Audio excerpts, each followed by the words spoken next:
The lantern burned low, and I sat very still on the edge of the bed, because I did not yet know what stillness would be asked of me for the rest of my life. The quilt beneath my hands was one my mother had stitched, and it was warm, and the house was so quiet I could hear the wind deciding something outside. My husband had not yet come up the stairs. I remember thinking, I know how to be a good wife. I did not know yet what good would cost. My name is Rebecca.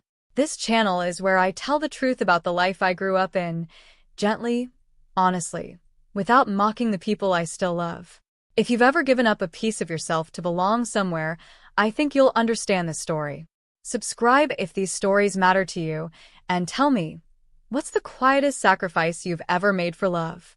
I was 19 years old on the day I married Samuel, and I had been raised to believe that 19 was old enough to know exactly what marriage required of a woman. My mother had married at 18. Her mother had married at 17. We did not think of this as young. We thought of it as ready. I had sewn my own wedding dress in deep blue, the color our community wore instead of white, and I had pressed it flat with a heavy iron the night before, humming a hymn under my breath, so I would not have to think too hard about what came next. The wedding itself had been full of light. Long tables in my father's barn, the smell of roast chicken and creamed celery, the singing that went late into the evening, voices layered over each other in a way that still, when I remember it, makes something in my chest ache with tenderness. My aunts had cried happy tears. My little brothers had run between the tables until someone caught them by the collar. It had been, in every visible way, a beautiful day. I want to say that clearly because what I am about to tell you does not erase that beauty. Both things were true at once, and I have had to learn to hold them together instead of choosing one. It was the night before the wedding that I first heard something that unsettled me, though I did not understand it yet. I had gone downstairs for water and found my mother sitting with my Aunt Miriam at the kitchen table, their voices low in that particular way women lower their voices when they are saying something they've agreed, without ever discussing it, not to say loudly. Aunt Miriam touched my mother's hand and said, "She will learn, the way we all learned." My mother nodded slowly, and there was something in her face I had never seen before, not sadness exactly, but a kind of bracing, the way you brace before cold water. I stood in the doorway with my glass in my hand, and neither of them saw me. I went back upstairs without the water. Samuel was not a hard man. I want you to understand that because so much of what I have to tell you could be misheard as a story about a cruel husband, and it is not. Samuel was 21, quiet, good with horses, and terrified in a way he did not have words for either. On our wedding night, he came up the stairs slowly, and when he sat down beside me on the bed, his hands were shaking slightly, and I remember feeling something almost like pity for him, this boy I now belonged to, who seemed just as unprepared as I was. Whatever had been passed down to me in silence had been passed down to him too, in a different shape. We were both carrying something neither of us had been given the words for. In the weeks that followed, I learned the rhythm of being a wife the way I had once learned the rhythm of a hymn, by repetition, by watching, by never asking why. Our days followed the ordnung, the unwritten and written rules that shaped everything from the color of my dress to the hour I rose to light the stove. I did not resent this structure. There was comfort in it, the way there is comfort in a fence around a field. What I began to notice, slowly, was something else, something in the space between the rules, in what was expected of me that no one had ever actually written down. I noticed it first in the other wives. There was a way the married women in our community went quiet around their husbands that I had not seen in unmarried girls. Not fearful, exactly, more like a light dimmed low on purpose, kept low so it wouldn't draw attention to itself. I saw it in my own mother, who I had once thought of as strong and unshakable, and who I now watched fold herself smaller in my father's presence, without seeming to notice she was doing it. I did not have a name for this yet. I only had the feeling of watching something happen to women I loved, one dimmer switch at a time. Some mornings brought relief from these thoughts. There is a particular kind of peace in Amish farm life at sunrise. The cows lowing to be milked, the cold metal of the pail handle in your palm, the barn cats winding around your ankles for the milk you'd spill for them. I loved those mornings. I loved the physical certainty of the work, hands busy, mind quiet, the sun coming up gold over the fields exactly the way it had come up every morning of my childhood. I want you to know that I was not miserable. I was becoming something, slowly, and some of what I was becoming I did not yet understand I would grieve. It was my friend Katie who said the first true thing to me, though even she did not say it plainly. Katie had married 2 years before me, and I remembered her as bright and quick-tongued, always the one laughing loudest at singings. When I visited her that first week, I found her gentler, softer spoken, and something in her eyes had gone careful in a way it hadn't been careful before. I asked her, half joking, if marriage had tamed her. She looked at me for a long moment before she answered, and when she did, her voice was kind but strange. "You'll find your own way to carry it," she said. "Everyone does." I asked her, "Carry what?"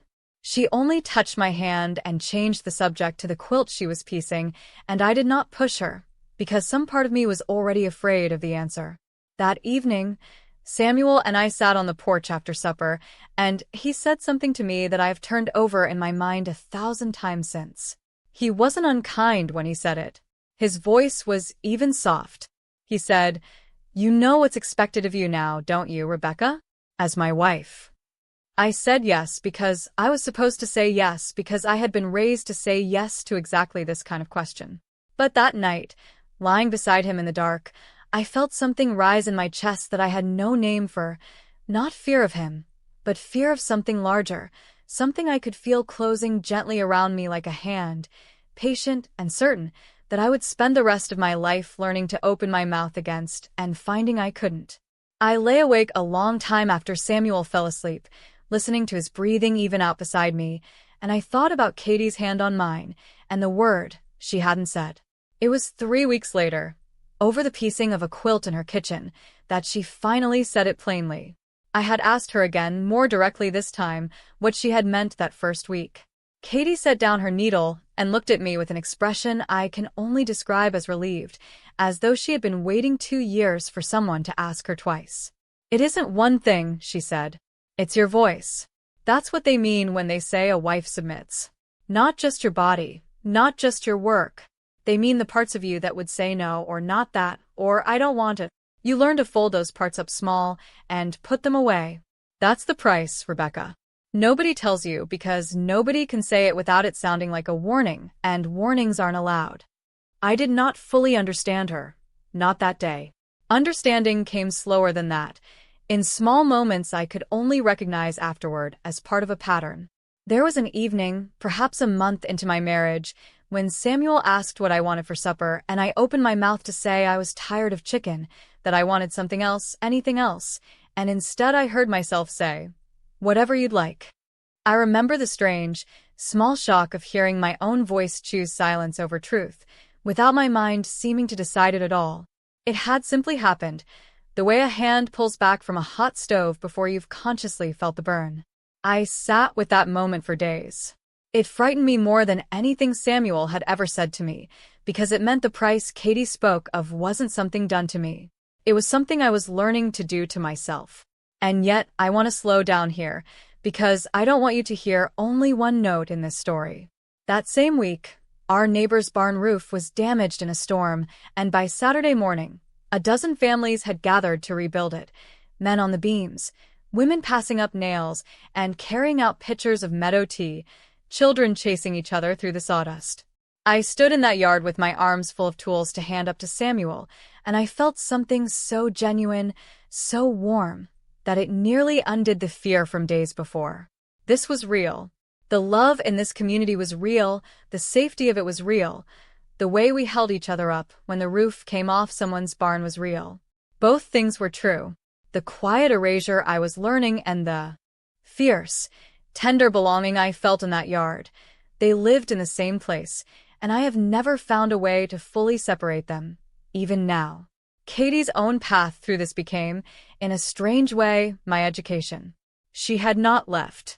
She had not become bitter, at least not in any way she let show. What she had done, she told me one afternoon, was smaller and more private than either obedience or rebellion. She kept a notebook, hidden beneath a loose board under her bed, where she wrote down the things she did not say out loud, her true opinions, her small griefs, her private jokes about her mother-in-law that she would never dare speak aloud. "It's not defiance," she told me, folding a piece of fabric with careful hands. "It's just proof that I'm still in here." I thought about that notebook for a long time after she told me. I thought about how much of survival for the women in my life had come down to finding some small, hidden place to keep a version of yourself alive. The night I finally understood what Katie meant, fully, without needing more explanation, was an ordinary night. That is the strange thing I have to tell you. It wasn't a dramatic moment. There was no raised voice, no single terrible event I can point to. It was simply an evening when Samuel asked me something small, and I felt the familiar pull to fold myself away and say yes, and instead, for the first time, I noticed the pull happening. I watched it rise in me the way you might watch a wave rise before it breaks, and in that noticing, something shifted. I understood, all at once and quietly, that the price Katie had named was real, but it had never actually been a debt I owed in full. I had been paying it a little at a time without ever deciding to, and I could decide now to stop paying more than I meant to give. If you are watching this and some part of you recognizes what I'm describing, not Amish life specifically, maybe, but that particular quiet, that folding away of your own true answer to keep the peace, I want you to know you are not imagining it and you are not alone in it. So many of us learn to do this so early and so gently that we mistake it for simply being good, or being loved, or being easy to live with. It is worth asking, sometimes, what you have folded away and whether you meant to give quite that much. The small moment that changed things between Samuel and me was, again, nothing dramatic. It was a Tuesday. He asked if I minded doing the wash a certain way his mother had always done it, and I felt the old pull to simply say whatever you'd like, and instead, gently, without heat in my voice, I said, "I don't mind trying it, but I have my own way that works well too." He looked at me for a long moment, surprised, not angry. He didn't say much in response. But he didn't ask me to fold myself away either, and something in that small exchange felt like the first honest sentence I had spoken in my own marriage. I am still Samuel's wife. I still rise before the sun, still keep the ordnung, still love the singings and the quiet Sundays and the smell of bread in my mother's kitchen. I did not leave my community, and I do not tell you this story to convince you that I should have. I tell it because I sat on the edge of that same bed again, not long ago, lantern burning low the same way it did on my wedding night, and I noticed that my hands were no longer folded quite so tightly. I had learned, slowly and privately, the way Katie taught me, to keep a small notebook of my own, not of rebellion, but of self. The price was real, but I learned, in time, that I was never required to pay all of it.